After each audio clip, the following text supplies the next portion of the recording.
आज हम लोग बात करेंगे कि भारत 1947 से या फिर 1950 से अब तक गरीबी क्यों है और ये गरीबी का कारण क्या है। भारत आज तक डेवलप क्यों नहीं कर पाया।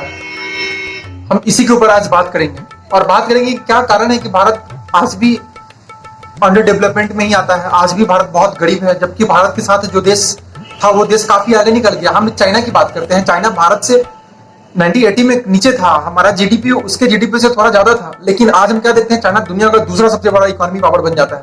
तो क्या कारण है कि भारत आज गरीब है और सब दिन से गरीब रहा है, इसी के ऊपर आज बात करेंगे। नमस्कार, मैं शिवम।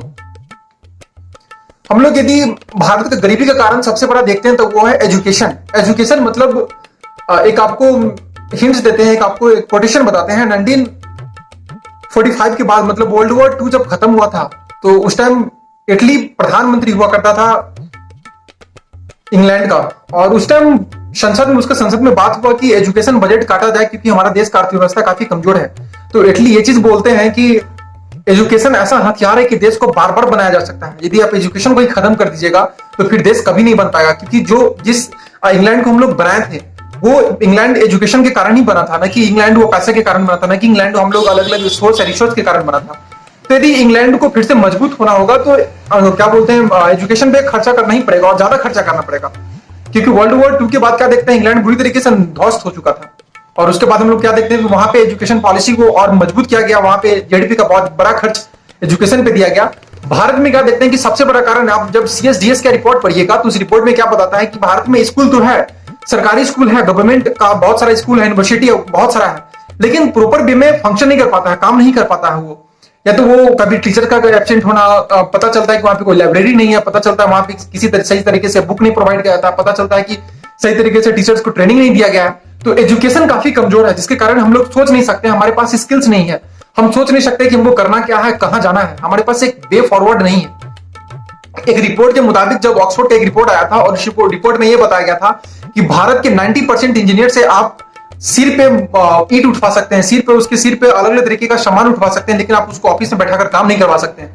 ये ऑक्सफोर्ड का रिपोर्ट है और ये रिपोर्ट 90% भारतीय इंजीनियर पढ़ने लायक नहीं है, मतलब वो ऑफिस में काम करने लायक नहीं, उसके सिर पे आप ईंट उठवा सकते हो, ऐसे ऑक्सफोर्ड दिखाया था। वो ड्यू में एक रिपोर्ट आया था ऑक्सफोर्ड का। तो एजुकेशन जब तक नहीं बदलेगा, एजुकेशन का पॉलिसी जब तक नहीं बनेंगे, एजुकेशन पे हम लोग खर्च ज्यादा नहीं करेंगे, तब तक हमारा कुछ होने वाला नहीं है। आज चाइना जो बहुत बड़ा सुपर पावर बन के निकला है, वो सुपर पावर आज चाइना का 98% पॉपुलेशन लिटरेट है, पढ़ा लिखा है, और बाकी चाइना हर चीज में देखते हैं आज काफी आगे निकल गया, जबकि चाइना 1980 में हमारे जीडीपी से काफी कम था उसका जीडीपी।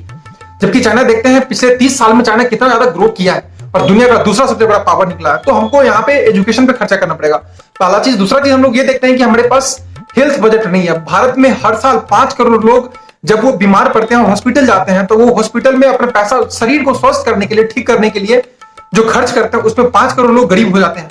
बस मेडिकल फैसिलिटी के कारण, मेडिकल फैसिलिटी में जो खर्च है, हर साल 5 करोड़ लोग गरीब हो जाते हैं। तो हमको मेडिकल फैसिलिटी पे ध्यान देना पड़ेगा, क्योंकि जो लोग कमाते हैं उनका आधा से ज्यादा कमाई तो उनका हेल्थ पे चला जाता है, या फिर हेल्थ का काफी कमजोर हो जाना। भारत के आज 42 से 40% बच्चा जो है मल न्यूट्रिशन से सफर कर रहा है, शिकार है, वो कुपोषण का शिकार है। हम लोग देखते हैं कि जो प्रेग्नेंट महिला है उनका शरीर काफी खराब होना, उनका बच्चा सही से नहीं होना, तो हमको मेडिकल फैसिलिटी काफी अच्छा करना पड़ेगा। दूसरी कारण हम लोग ये देखते हैं, तीसरी कारण हम लोग देखते हैं कि बजट का सही से एलोकेशन नहीं होना।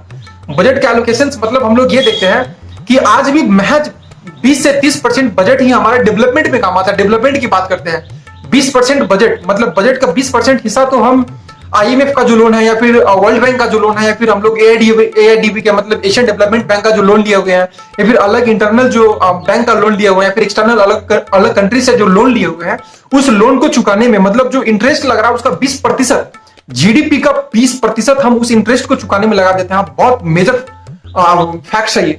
अपने जीडीपी का मतलब भारत सरकार 100 रुपए में से 20 रुपए तक केवल इंटरेस्ट पे करने में चल जाती है वो पैसा। तो जीडीपी का हमारा जो बजट का एलोकेशन वो एलोकेशन सही नहीं है। महज 25 से 30 या 20 से 30% बजट ही हमारे डेवलपमेंट में काम आता है। डेवलपमेंट की बात करते हैं, हम लोग देखते हैं सैनिक में हम लोग को काफी ज्यादा खर्चा करना पड़ता है, मिलिट्री में मतलब वही काफी ज्यादा खर्चा करना पड़ता है। अलग अलग तरीके का जो हमारा जो रिजर्वेशन चलता है वहां पे खर्चा करना पड़ता है। हम लोग जो बीपीएल कार्ड है वहां पे हम लोग अनाज देते हैं, तो वहां पे 1.5 लाख के आसपास, 1.5 लाख करोड़ के आसपास खर्चा करना पड़ता है। तो मेजर जो चेंजेस है मेजर जो चेंजेस करना पड़ेगा हमको बजट के एलोकेशन में करना पड़ेगा। बजट का सही से नहीं उपयोग करना, या फिर हम लोग इंटरेस्ट में हम लोग जिस तरीके से पे करते हैं, या फिर हम लोग डेवलपमेंट को छोड़कर और अनडेवलपमेंट में जो हम लोग जाते हैं खर्चा करने, तो वहां को कट करके और डेवलपमेंट के राह पे लाना पड़ेगा। तो तीसरा सबसे बड़ा कारण है कि हमको बजट का जो एलोकेशन है वो एलोकेशन सही करना पड़ेगा। चौथा, हम लोग देखते हैं कि हमारे पास पॉपुलेशन बहुत ज्यादा है, पॉपुलेशन बहुत ज्यादा है लेकिन रोजगार काफी कम है। पॉपुलेशन कोई खराब चीज नहीं था, क्योंकि वही पॉपुलेशन के साथ चाइना आज दुनिया का दूसरा सबसे बड़ा इकोनॉमी पावर बन जाता है। उसके पास भी हमसे ज्यादा पॉपुलेशन था, उस पॉपुलेशन को उन्होंने शिक्षित किया, उस पॉपुलेशन को उन्होंने स्किल दिया, उस पॉपुलेशन को उन्होंने हाथ में हथौड़ा दिया ताकि काम कर सके, और उसी पॉपुलेशन से चाइना दुनिया का दूसरा सबसे बड़ा इकोनॉमी पावर बनकर निकलता है। और भारत उस सबसे बड़ा पॉपुलेशन होने के बावजूद आज हाथ में क्या देखते हैं, हम लोग के हाथ में मोबाइल दे दिया गया है। फिर आज जो यूथ है वो यूथ टिकटॉक चला रहा है, या फिर यूथ अलग अलग तरीके से राह भटका हुआ गुमराह किया गया है। ठीक है, तो हमको अपना पॉपुलेशन को ध्यान देना पड़ेगा और उस पॉपुलेशन के मुताबिक हमको अपना रोजगार उसको देना पड़ेगा, क्योंकि उसी पॉपुलेशन से हम जब चाइना निकल सकता है तो भारत क्यों नहीं निकल सकता है। और दुनिया में भी ये देखा जा रहा है कि 2020 से 2030 तक दुनिया का सबसे ज्यादा यूथ भारत में ही है, और इसी यूथ से हम लोग बढ़ सकते हैं। तो हमको कहीं ना कहीं ध्यान देना पड़ेगा हमको रोजगार की ओर। ठीक है, पॉपुलेशन वरदान बनकर आया था, लेकिन इस पॉपुलेशन को हम लोग अभिशाप बना दिए हैं। ठीक है, पॉपुलेशन सबसे बड़ा सोर्स होता है, पॉपुलेशन सबसे बड़ा संसाधन है, लेकिन हम लोग इस संसाधन को सही से यूज नहीं कर पाए। चौथा ये कारण देखते हैं। पांचवा कारण हम लोग देखते हैं कि हमारे पास रिसोर्स तो है, हमारे पास रिसोर्स है, लेकिन हमको उस रिसोर्स को यूज करने के लिए हमारे पास कोई सोर्स नहीं है। हमारे पास संसाधन है, लेकिन उस संसाधन को यूज करने के लिए कोई साधन नहीं है। तो बिना साधन का आप संसाधन यूज नहीं कर सकते हैं। बिहार दुनिया का सबसे बड़ा फर्टाइल एरिया माना जाता है गंगा के आसपास का, लेकिन माना क्या जाता है, हमेशा बाढ़ से ढका रहता है। हमेशा पता चला कि यहाँ पे जो फार्मिंग कल्टीवेशन है काफी बर्बाद है, काफी खत्म है। जबकि देखते हैं क्या है कि दुनिया का सबसे ज्यादा, ऑक्सफोर्ड का रिपोर्ट बताता है कि दुनिया का सबसे ज्यादा फर्टाइल इलाका यही गंगा इलाका है, पटना का गंगा इलाका है। ठीक है, तो हमको कहीं ना कहीं से हमको जो रिसोर्स है, जो सोर्स हमको यूज करना पड़ेगा। या फिर उड़ीसा का देखते हैं, झारखंड देखते हैं हम लोग, छत्तीसगढ़ देखते हैं, उसके पास सोर्स बहुत ज्यादा है, उसके पास मिनरल्स बहुत ज्यादा है, लेकिन उसका यूज नहीं कर पाना, उसका यूज नहीं कर पाने के कारण आज हम लोग काफी पुअर की ओर हम लोग निकल चले हैं, मतलब निकले हुए हैं। तो हमको कहीं ना कहीं हमको जो साधन है उसका यूज करना पड़ेगा, और संसाधन को हर अच्छी जगह पे हमको लगाना पड़ेगा। तो हमको एक कारण हमको यहाँ पे ये देखना पड़ेगा। हम लोग फिर ये देखते हैं कि सबसे बड़ा, यदि हम कुछ कारण देखें यहाँ पे, इसमें तो कास्ट बेस्ड पॉलिटिक्स देखेंगे। कास्ट बेस्ड पॉलिटिक्स के कारण भारत बहुत बर्बाद किया गया भारत को, क्योंकि जो भारत को हमको रोजगार चाहिए था वहां पे कास्ट बेस्ड पॉलिटिक्स का पत्ता खेलते हैं। जैसे बिहार की बात करते हैं, बिहार में महज 4 ही मुख्यमंत्री हैं जो अपने 5 साल का टर्म पूरा किए हैं। या तो एक लालू यादव है, एक राबड़ी देवी है, तीसरा एक है यहाँ पे नीतीश कुमार, और चौथा एक डॉक्टर श्री कृष्ण सिंह।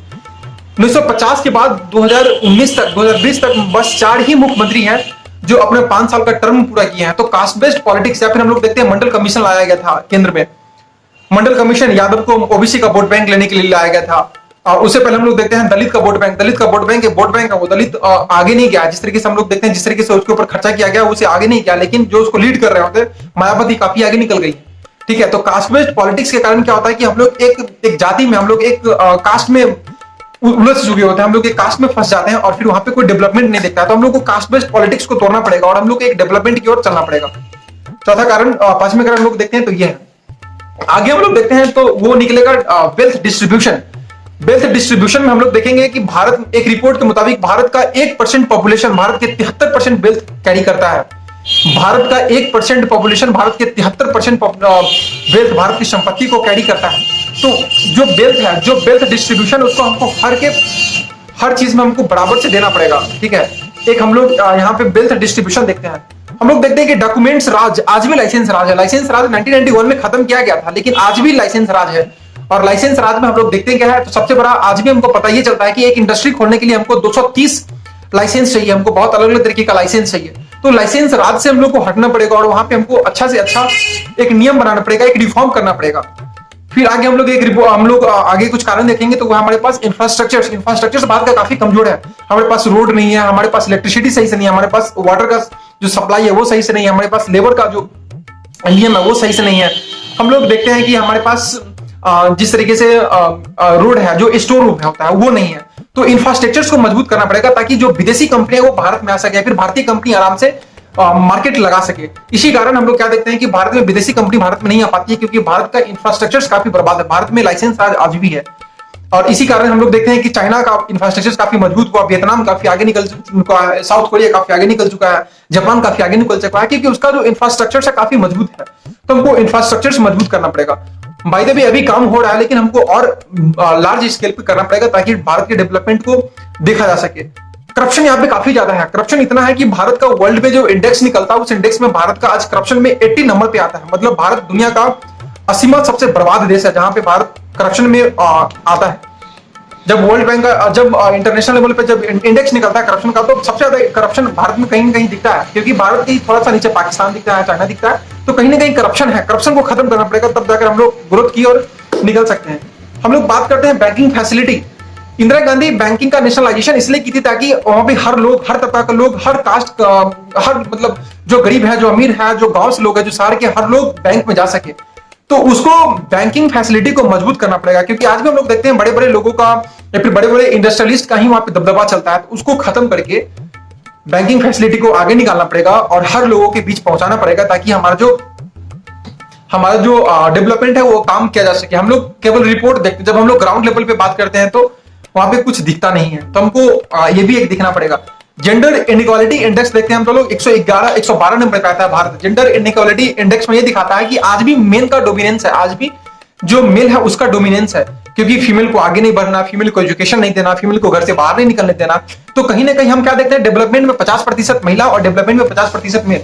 50% मेल ही डेवलपमेंट में आगे आ पाता है, जबकि 50% महिला आज भी घर के अंदर है। तो क्या वो डेवलपमेंट नहीं कर सकती है? तो उनको भी, हमको विचारधारा, हमको इस मुख्य धारा मिलाना पड़ेगा, डेवलपमेंट की मुख्य धारा मिलाना पड़ेगा और उनको भी जोड़ना पड़ेगा डेवलपमेंट में। तो हमको इतना ज्यादा कुछ हम लोग देख चुके हैं। भारत इसी कारण बहुत ज्यादा आज काफी कमजोर है, काफी गरीब।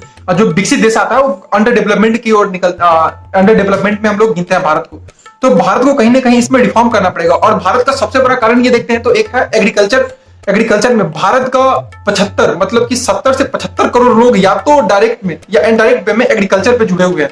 मतलब कुछ लोग किसान में जुड़े हुए हैं, तो उसी किसान में कुछ लोग गेहूं उपजा रहा है, उसी गेहूं को कुछ लोग बेच रहे हैं, उसी गेहूं से कुछ लोग अपना आटा चक्की चला रहे हैं। तो 70 से 75 करोड़ लोग आज भी डेवलपमेंट में यही दिखा रहा है, एग्रीकल्चर पर लोग जुटे हुए हैं। तो उस एग्रीकल्चर से निकालकर हमको इंडस्ट्री को लाना पड़ेगा। हमारे पास इंडस्ट्री नहीं है, तो उस इंडस्ट्री को बढ़ाना पड़ेगा, इंडस्ट्री को बनाना पड़ेगा, तब जाके हम लोग रोजगार ला सकते हैं।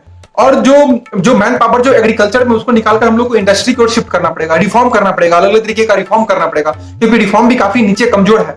हम लोग देखते हैं हर चीज में रिफॉर्म काफी करना पड़ेगा। या तो एग्रीकल्चर में रिफॉर्म है, इंडस्ट्री में रिफॉर्म है, या फिर हम लोग देखते हैं अलग अलग तरीके से इलेक्ट्रिसिटी में रिफॉर्म है, लेबर में रिफॉर्म है। रिफॉर्म करना पड़ेगा और एक सही दिशा में रिफॉर्म करना पड़ेगा, ताकि डेवलपमेंट में आगे जाया जा सके।